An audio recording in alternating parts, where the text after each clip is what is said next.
안녕하십니까. 체데크사이버 설교 아카데미 송광현 교수입니다. 자, 이번 시간에는 내 안에 있는 모든 우상을 제거하라.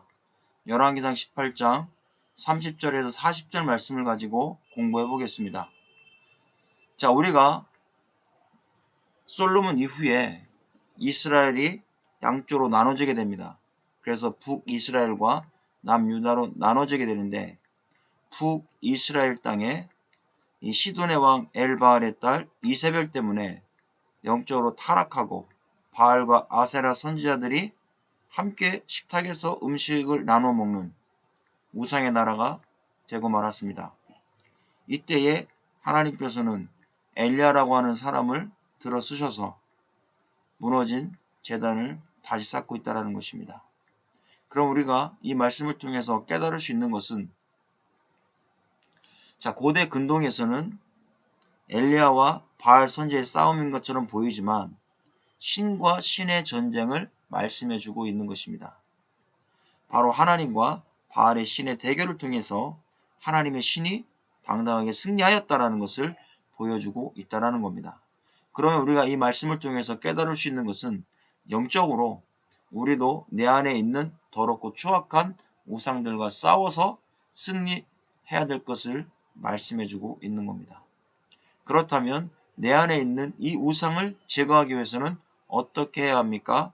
첫 번째, 내 안에 무너진 여호와의 단을 수축해야 합니다. 열왕기상 18장 30절과 31절 말씀에 엘리야가 모든 백성을 향하여 이르되 내게로 가까이 오라.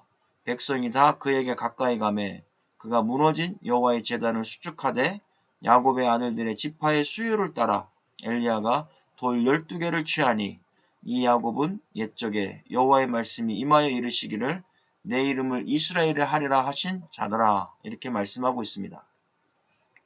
자, 여기서도 보면 여호와의 제단을 수축했다. 자, 이것은 다시 쌓았다라는 이런 의미를 가지고 있는 겁니다. 그런데 우리가 원문을 통해서 보니까 여기 라파라는 단어를 사용하고 있습니다. 자, 이 라파가 여호와의 라파라고 할 때 쓰는 단어입니다. 치료하다, 고치다, 되살아나다, 완전하다라는 이런 뜻을 가지고 있습니다. 그렇다면 이 야곱의 아들들의 지파의 수요를 따라 제단을 수축했다라는 것은 바로 영적으로 죽었던 이스라엘 백성들을 치료하시고 고치시고 살리시는 역사가 일어난다라는 것을 여기서 보여주는 겁니다. 그 다음에 우리가 문법을 CW라는 문법이 있습니다. 이 문법의 해석은 즉시, 계속, 이런 의미로 해석되는 것이 바로 이 CW 와우 접속사라고 하는 문법입니다. 그러면 엘리야는 즉시 여호와의 제단이 지금까지 무너져 있던 것이 다시 세웠다라는 것을 보여줍니다. 자, 여기에서도 PL은 강조, 능동형입니다. 그럼 완전히 무너진 것을 세울 수 없는 중에 다시 세웠다라는 것을 여기서 말씀해주고 있습니다. 이것이 바로 수축했다라는 것을 설명해주고 있는 부분입니다. 자, 그렇다면 저와 여러분들은 어떻게 해야 됩니까? 내 안에 무너져 있는 여호와의 제단, 십자가의 제단을 다시 쌓아야 될 것을 여기서 말씀해주고 있습니다. 자, 그 다음에 12지파였습니다. 자, 이 12, 성경은 이 숫자 속에서도 하나님의 의도가 숨겨져 있습니다. 바로 이 12는 통치의 완전이라는 뜻을 가지고 있습니다. 그래서 이스라엘 백성들은 하나님께서 완전하게 통치하셔야만이 승리할 수 있는 민족이다 라는 것을 여기서 보여주고 있는 말씀입니다. 그렇다면 우리들도, 구원받은 하나님의 백성들도 예수 그리스도를 떠나서는 수치당할 수밖에 없고, 오직 예수 그리스도 하나님의 통치를 받을 때 세상 속에서도 높임을 받을 수 있다는 것을 보여주고 있습니다. 자, 두 번째, 제단에 제물이 드려져야 됩니다. 열왕기상 18장 32절에서 34절 말씀에 그가 여호와의 이름을 의지하여 그 돌로 제단을 쌓고 제단을 돌아가며 곡식종자 두세 알을 둘 만한 도랑을 만들고 또 나무를 벌리고 송아지의 각을 떠서 나무 위에 놓고 이르되 통넷에 물을 채워다가 번제물과 나무 위에 부으라 하고 또 이르되 다시 그리하라 하여 다시 그리하니 또 이르되 세 번째로 그리하라 하여 세 번째로 그리하니 이렇게 말씀하고 있습니다. 12번의 물을 갖다 부으라는 것입니다. 그런데 여기에서도 도랑을 만들라 하겠습니다. 자, 이 도랑, 곡식 종자 두세 알을 둘 만한 도랑입니다. 바로 이 원어로 테알라인데 이 단어의 어원이 알라에서 왔습니다. 알라는 무엇입니까? 올라가다, 치료받다, 이끌어내다 이런 뜻이 있습니다. 자, 우리가 성경에 올라라고 하는 단어가 있습니다. 올라. 자, 이 올라라는 단어는 바로 번제라는 이런 뜻입니다. 번제는 하늘로 올라가는 것입니다. 바로 이 도랑은 하늘로 올라가서 죽었던 이스라엘 백성들이 치료받고 살아나는 것을 여기서 이야기해주고 있는 겁니다. 그것도 곡식 종자 두세 알 하겠습니다. 바로 이것은 소재를 의미해줍니다.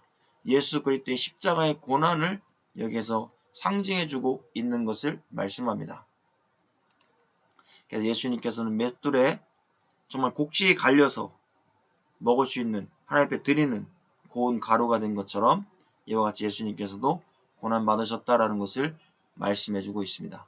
예수 그리스도는 이렇게 죄악 가운데 고통당하는 나를 위하여 이와 같은 십자가의 고난을 당하신 겁니다.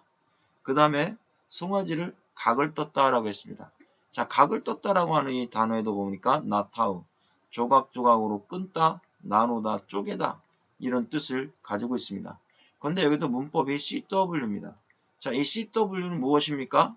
즉시 조각조각 냈다 라는 의미를 가지고 있습니다. 그 다음에 PL형 강조 능동입니다.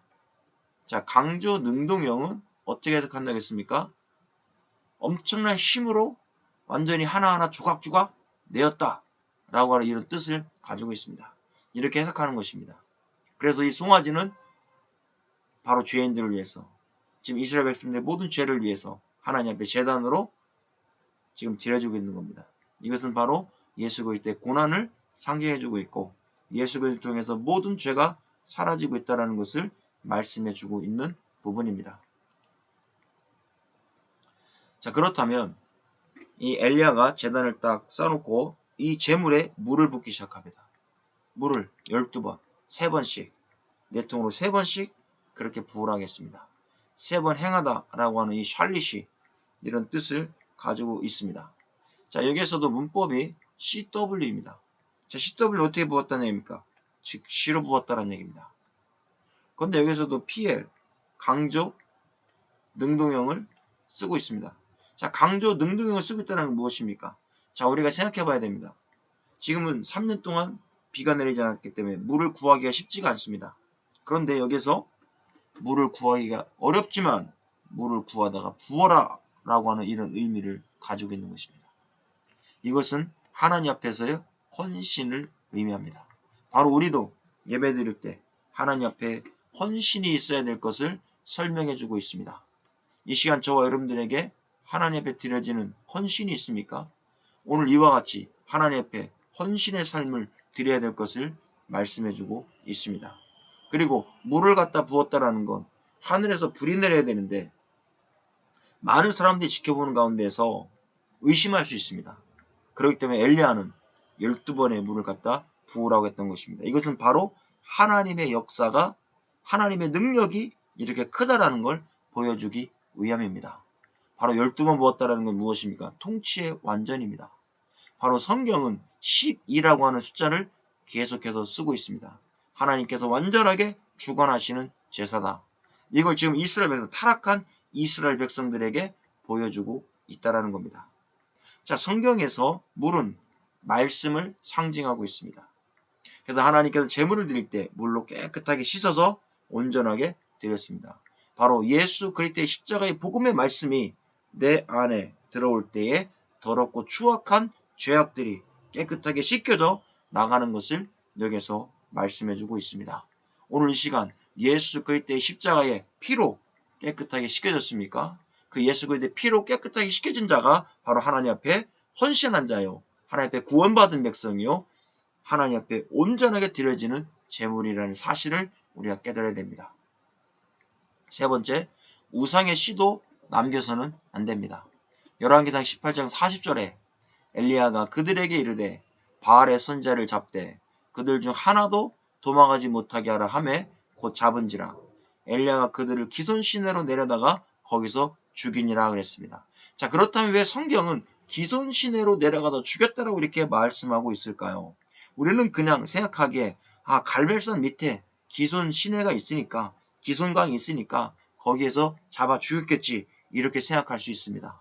그러나 기손이라는 단어를 찾아보면 어원이 코시에서 왔습니다. 코시, 덫을 놓다, 미끼를 놓다, 올무로 잡다 이런 뜻을 가지고 있습니다. 그렇다면 어떤 의미를 가지고 있습니까? 바알 선지자를 죽이기 위해서 하나님은 미리 덫을 놓고 기다리셨다라는 것을 말씀해주고 있습니다. 이미 미끼를 놓고 올무로 잡기 위하여 기다리셨다라는 것을 상징적으로 말씀해주는 겁니다. 엘리야가 싸우고자 하여도 상대가 받아주지 않는다면 싸울 수가 없습니다. 그런데 엘리야는 그들이 아주 잘하는 불을 내리는 걸로 싸움을 하기로 원했습니다. 자, 바알 신은 번개 신입니다. 불을 내리는 신입니다. 그래서 너희들이 잘하는 걸로 하자 이렇게 했던 것입니다. 그리고 자기들이 잘하는 걸 가지고 지금 엘리야는 바알 선지자와 싸우고 있는 것입니다. 자, 여기에서 그럼 무엇을 의미하고 있습니까? 이미 하나님께서는 이 갈멜산의 전투를 통해서 싸움을 통해서 바알 선지자를 죽이기 위하여 미끼를 놓고 기다리셨다라는 것을 말씀하고 있습니다. 자, 우리가 무지개의 언약이 있습니다. 노아에게 물로 더 이상 쓸어버리지 않겠다. 무지개를 언약했습니다. 그 무지개가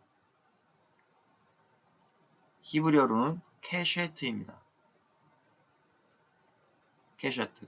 이 케쉐트의 어원이 바로 이 코시에서 왔습니다. 무엇을 말씀하고 있습니까? 믿지 못하는 자들은 덫에 걸린다는 얘기입니다. 덫에 걸려서 올무로 잡혀 영원한 지옥불로 떨어지는 것입니다. 그러나 구원받은 하나님의 백성들은, 노아와 같은 자들은 하나님께서 물로, 홍수로 심판하지 아니할 것을 이미 믿고 있는 것입니다.